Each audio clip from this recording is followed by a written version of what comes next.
Nous allons maintenant pouvoir démontrer le théorème spectral.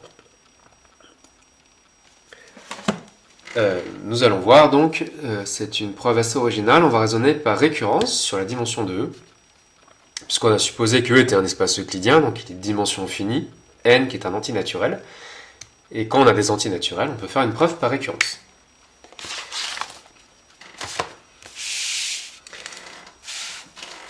Alors, donc la démonstration, il faut que la caméra refasse le point, c'est bon, du théorème 31, donc le théorème spectral. Donc on note un prédicat, donc pour n, un entier non nul, on note Hn, le prédicat,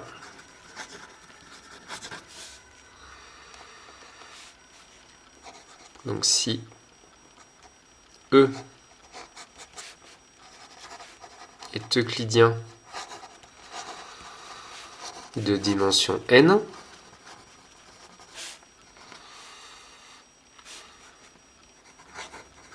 alors pour tout U dans S de E, c'est-à-dire tout endomorphisme symétrique, il existe B, base orthonormale de E, propre pour U. Et donc on va montrer par récurrence que ce prédicat est vrai pour tout entier. Alors on ne commence pas à n égale 0, puisque l'espace vectoriel réduit à 0 n'est pas très intéressant. Il n'y a qu'une seule base qui est la famille vide. Bon, c'est pas très intéressant, donc on commence à n égale 1. Donc l'initialisation, c'est pour n égale 1. Donc là, E est une droite vectorielle. Il est engendré par un seul vecteur. Donc quels sont les endomorphismes sur une droite vectorielle? Ce sont les homothéties. Donc si E est euclidien de dimension 1,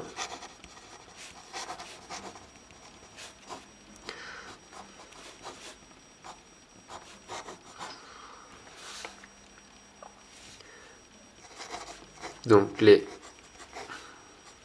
endomorphismes de E, ce sont les homothéties, c'est-à-dire les lambda identités de E, telles que lambda et n'importe quel réel.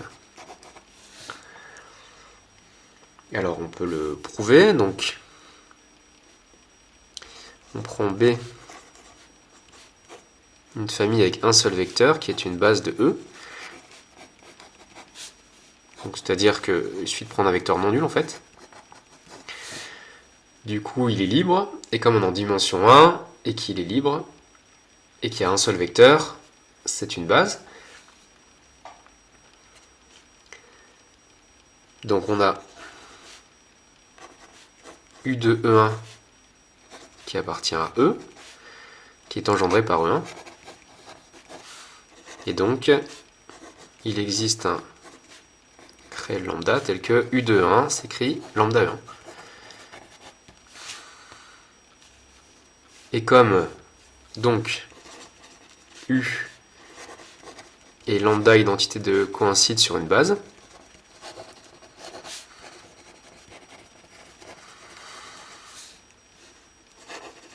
et d'après un théorème de PCSI, en dimension finie, deux endomorphismes qui coïncident sur une base, enfin, coïncident, ça veut dire qu'ils prennent les mêmes valeurs, bah, ces deux endomorphismes sont égaux. Donc on a montré que L de E est inclus dans lambda identité de E, et la réciproque est toujours vraie, donc il y a bien égalité entre les deux ensembles.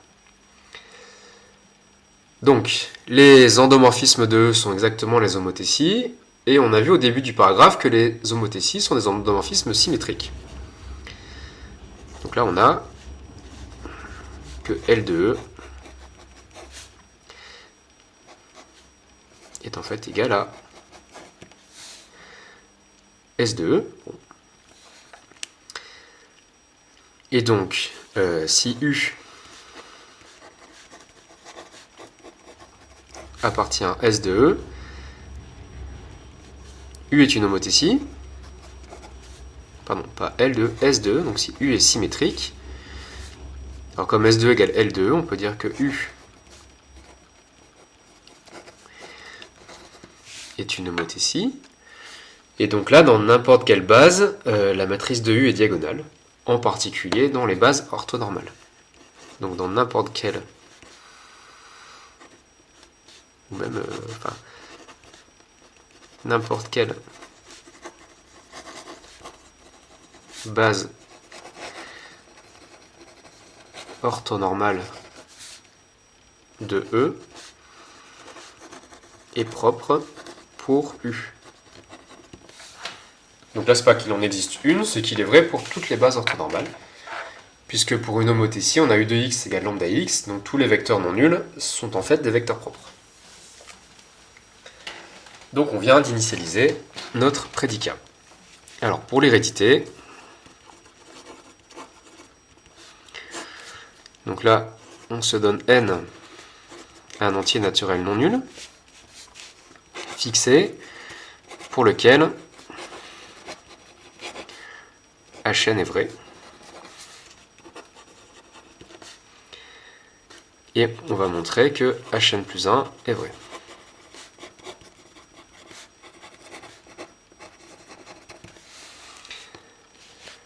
Donc pour cela, on se donne E, un espace euclidien de dimension n plus 1.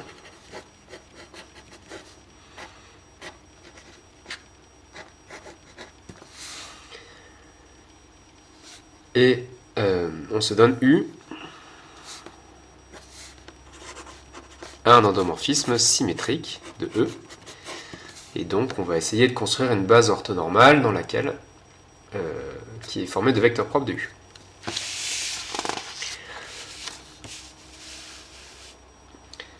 Alors d'après le lemme,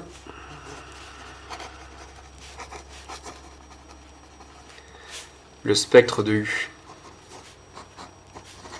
est non vide. Donc il existe une valeur propre. Et donc il existe un vecteur propre, epsilon 1, qui appartient à E, qui est vecteur propre de U, associé à une certaine valeur propre, mais qui ne nous intéresse pas ici. Alors on va le compléter pour obtenir la base souhaitée. On veut une base qui soit orthonormale. Donc déjà il faut le normer ce vecteur. Donc on va poser E1. On fait 1 sur norme de epsilon 1 fois epsilon 1. Alors epsilon 1 est non nul puisque c'est un vecteur propre. Donc sa norme est non nulle, on peut faire ça. Donc là, E1 est un vecteur propre unitaire de U.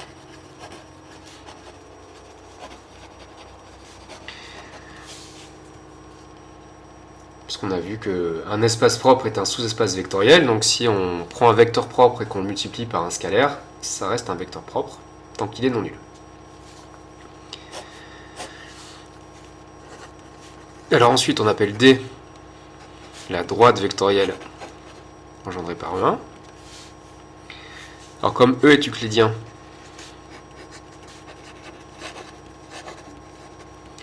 on sait que E c'est D, somme directe D orthogonale, et on sait que la dimension de D orthogonale c'est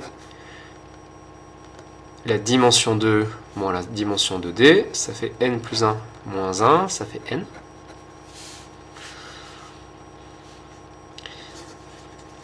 Donc D orthogonal est euclidien.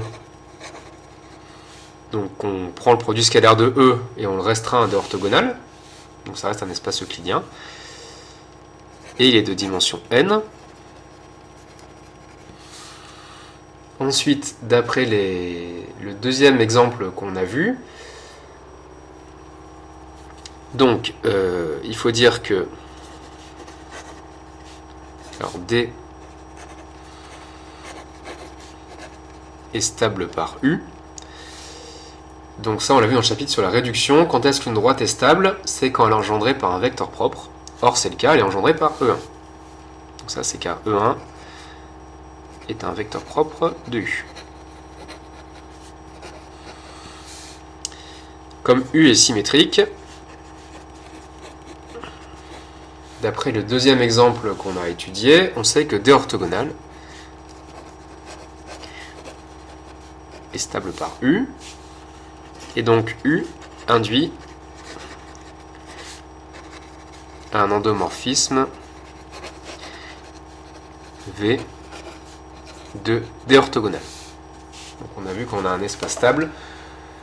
Un endomorphisme induit un autre endomorphisme sur cet espace. Et alors c'est facile de voir qu'il est symétrique, puisque U de x scalaire y égale x scalaire U de y. C'était vrai pour tous les vecteurs de E, donc c'est vrai pour tous les vecteurs de D orthogonal. Donc on voit facilement que V est symétrique. Et donc si on fait le bilan, D orthogonal est euclidien de dimension n. V est un endomorphisme D orthogonal qui est symétrique. Donc d'après notre hypothèse de récurrence, il existe une famille E2 jusqu'à En, donc il y a En plus 1. Donc on a n vecteurs, parce que D orthogonal est de dimension n. Donc il y a une base orthonormale de D orthogonal qui est propre pour V.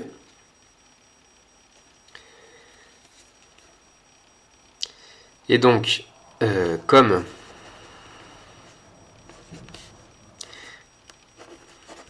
E1 appartient à D et qu'il est unitaire, E1 va être orthogonal à tous les EI, puisqu'ils sont dans D orthogonal. Donc on peut dire que la famille complète E1 jusqu'à En plus 1, qu'on va appeler B, est orthonormale. Alors si elle est orthonormale, en particulier les vecteurs sont orthogonaux et non nuls, donc elle est libre. Elle est donc libre et formée de n plus 1 vecteurs. Comme la dimension de E c'est n plus 1, et qu'on a les deux arguments libres et n plus 1 vecteurs, on peut dire que B est une base de E. Ça c'est un résultat de PCSI, et on l'a dit au-dessus, elle est orthonormale.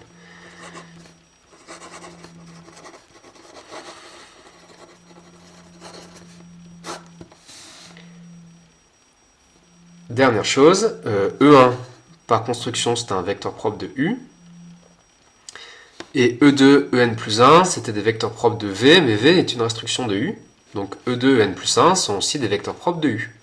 Donc finalement dans notre famille B, tout le monde est vecteur propre pour U, donc on a bien une base orthonormale de E qui est propre pour U.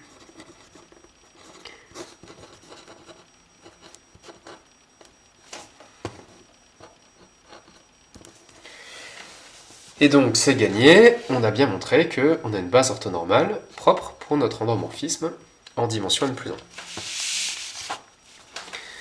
Donc Hn plus 1 est vrai. Et donc par récurrence, Hn est vrai pour tout entier n dans n étoiles. Donc on a bien démontré